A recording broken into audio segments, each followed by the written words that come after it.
Welcome back to Calm, Cool, and Connected. So, in addition to mental health and physical health, we can all increase both actually by listening to music and incorporating music therapy into our everyday lives. I'm so excited to have Ryan Koenig on the show today, mental health coach, to share with us the benefits and the power of filling your ears with music and even playing music. So, Ryan, welcome to the show. It's so nice to have you here. Good morning. Thank you. I'm excited to be here. This is awesome. Absolutely. So, Ryan, let's talk about music. Tell us a little bit more about the positive effects of music on mental health. Yeah. So, we go to the gym. The first thing we do is put on music. When we want to dance, we put on music. And really, we're doing all those things because we want to change how we feel. And so people will write sad songs because they feel sad.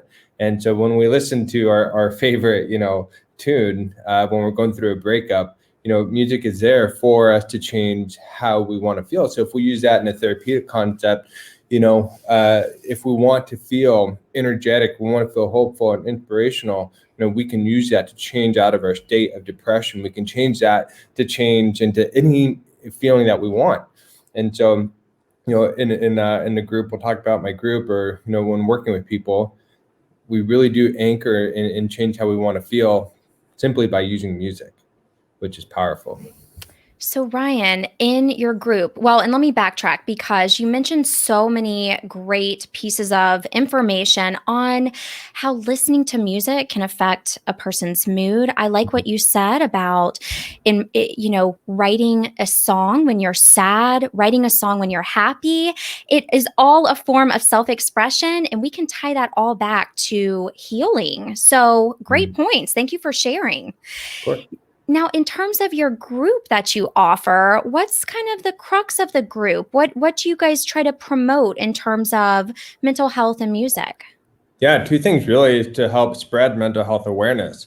With everything when the world shut down, people experienced so much uncertainty, including myself. It's just such a scary Mm-hmm. time. And so to really help each other remember and realize that we're here for each other, most importantly, and to lift each other up. And what a better way to do that with music, So being able to do that and dance, to do that, and the second reason, to inspire musicians, inspire artists, create a safe environment and community for them, so that they can be vulnerable, be open, be raw, be real, and help each other heal at the same time. It really is such a blessing, and it's just humbling every day to see people lift each other up, inspire each other, and really give ourselves permission to be our true authentic selves. So. Yes. Yes. And something that you mentioned yet again, all great points, is how connecting music is. I mean, it's a great feeling to share the joy of music with someone else, to tell someone, oh, this is my favorite band. Okay, that's my favorite band. Just to Yeah. connect, it's a connecting tool. Yeah. So, in terms of what you've seen with music being a form of self-expression or connection, do you play an instrument? Do you connect with other people over similar music tastes? How does that play out in your own life? Totally. So I started playing music when I was 8. My uncle taught me, and I know I had the strong craving for it. I remember trying to play like the A chord, and I played so much my fingers started to bleed. Wow. If you ever start to practice, it's really hard on your fingers, and so I stole my mom's fingernail glue, which I'm not proud of, and I put them on, trying to get calloused on my fingers, and kept playing. And so from there I learned to play the bass and piano, keyboard, a little bit of drums, and I tell myself that I can sing, but other people may differ in their opinion. So, but yeah, so yeah, That's so we do that. awesome. Yeah, It totally. is what you make it. Music, that's one of the reasons I love it. It's so subjective. What I like, someone else may not like. And so there's something for everyone. It is very inclusive. So let me ask you this, Ryan. Now, do you have your own show that you interview guests on, or do you have different people on your Facebook group? Tell us a little bit more about that. Yeah, so within the group, I mean, this is a place for me to be able to give back. And so with interviews in the group, Facebook's pretty interview friendly in regards you can bring people on and bring them onto your screen. So yeah, we have interviews. We just did a music contest. Admission was $10 and the winner got the proceeds. So I think we had 70 or 80 members showed up. So, they got the winnings for that. And then I interviewed original guitarist for Weezer this last week, and then a pretty famous producer that I'm doing a project with now to help fundraise money for artists that are struggling with cancer. So yeah, we're getting people in here, and we're doing real, powerful interviews. That's just, anywhere between 20 minutes to an hour. And it's been fun, and it's been really effective, and people are loving it. It sounds great. And Weezer, I mean, come on, that's awesome. That's amazing. I know. I was like a little kid when I was like a little starstruck. Yes. I was so nervous, and then hopefully I didn't come across that way, but he was so friendly, and I'll send you the link to it so you can watch it. Absolutely. So, any kind of final parting thoughts on encouraging folks to explore, whether it be different musical artists or getting connected with different musicians? Any kind of takeaways or final things to really hone in on? Yeah, most definitely. So if you're looking for musicians, there's a lot of groups out there to connect. You're more than welcome. I'd encourage you to come join my group, and we have thousands of musicians, 2,300 members, or 2,300.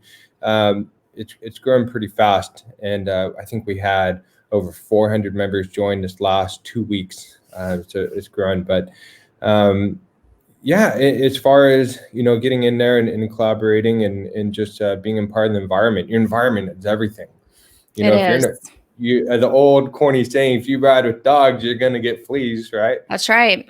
I had to put my Southern accent on that for you. But yeah, so it really is the environment that you're associated with. You really kind of become who you hang out with, the top 5 people. So you do. That is so true. I've heard that phrase. I've heard that concept. There's been some research surrounding it. And so why not surround yourself with like-minded folks who are either into music or wellness? Final question. I know I said the last one was the final takeaway, but how did you decide to pick mental health in terms of trying to promote mental health with music? Do you want like the story to tell everybody? Or do you want like the true story? Let's hear the real deal. Yeah, definitely. Okay. All right.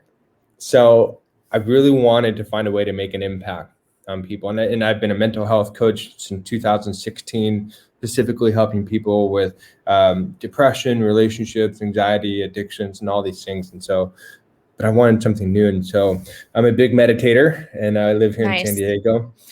And I was on the beach, and I was just like opening myself up to new ideas and just being real vulnerable and honest with the universe or God, and just meditated for like an hour, just sat there for an hour. And I kind of had this impression, it's like, you'll get your answer soon. You're good. You've done enough meditation. And so I got up and I was walking my car, and just kind of this light bulb came on. So why don't you do music and mental health? And so that's where it all started. And so I put together, and no joke, within 2 weeks, I had 1,000 members join, 2 to 3 weeks. And so I knew that was kind of my calling for the next 5-10 years, to be able to do that, specifically mental health awareness through music. And so it's been fun. Sounds like a blast, truly. And it just goes to show that when you kind of become very open-minded, almost enter that meditative state, ideas, inspiration can come to you. So if you don't mind, will you share just one more time your group? How can people connect with you if we've got some musicians watching or listening? What's the name of your group? Where are you located? All that information. Yeah, totally. And then can I leave some love and wisdom after that? Please, definitely. Right. Oh, cool. Yeah, so if you're on Facebook, then congratulations, you're the rest of the world. And you can go find us on Mental Health Awareness Through Music Community. I think if you just type in mental health awareness, our name comes up. Yeah, just join us. It'd be a lot of fun.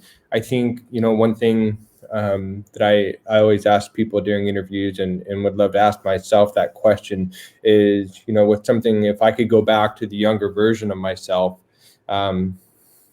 what wisdom would I give them? You Mm-hmm. know, and for everybody else watching, we're a lot more capable than we give ourselves credit to. Yes. And I think if we take it easy on ourselves, especially during this time of uncertainty, and we forgive ourselves and we love ourselves and really focus on being the change that we want to see in the world, be the change that you want to see in your family, be the change that you want to see in your community, and Mm-hmm. you'll start doing that because of the ripple effect that you have. But it starts within.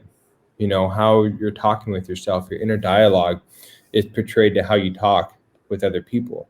Yes. So if you're depressed, if you're angry, if you're experiencing a lot of anxiety, just be observant about what's going on. And everything that shows up in our life is a lesson. It's a gift. It's something for us to use to become, not to fix ourselves, but to become ourselves, to become the best version of ourselves.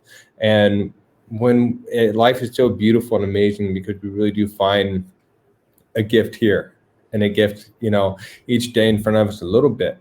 And sometimes it doesn't feel like a gift. The Very longest true. I asked a question, it took me 4 years to find the answer to once. But when I Wow. found it, when I found the answer, it rewrote my identity. I was a brand new person.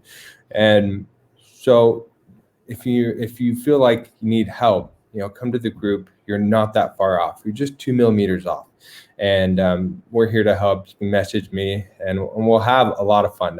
I think that's what we need, to be able to dance and feel like a kid again. Can we just, like, for the rest of the day, can you make a commitment to feel like a kid and just stop caring what people think all the That's dang right. time? Just do something that brings you back to that childlike state. Ryan, what a beautiful parting message. Self-compassion is the name of the game. It sounds like if they join your group, that is what people will receive, is some inspiration and motivation. I cannot thank you enough for taking the time to come on the show today. We appreciate you. Thank you. Appreciate it. Absolutely. And for everybody who is tuning in, either watching or listening on our podcast, we really hope that you've enjoyed this segment today on Calm, Cool, and Connected, where we're hoping to show you all about different modalities that you can engage in. We want to promote inclusion and diversity in terms of healing techniques that you can go through to achieve optimal mental wellness. So thanks so much for tuning in. Don't forget to share, like, and rate our podcast here at Calm, Cool, and Connected.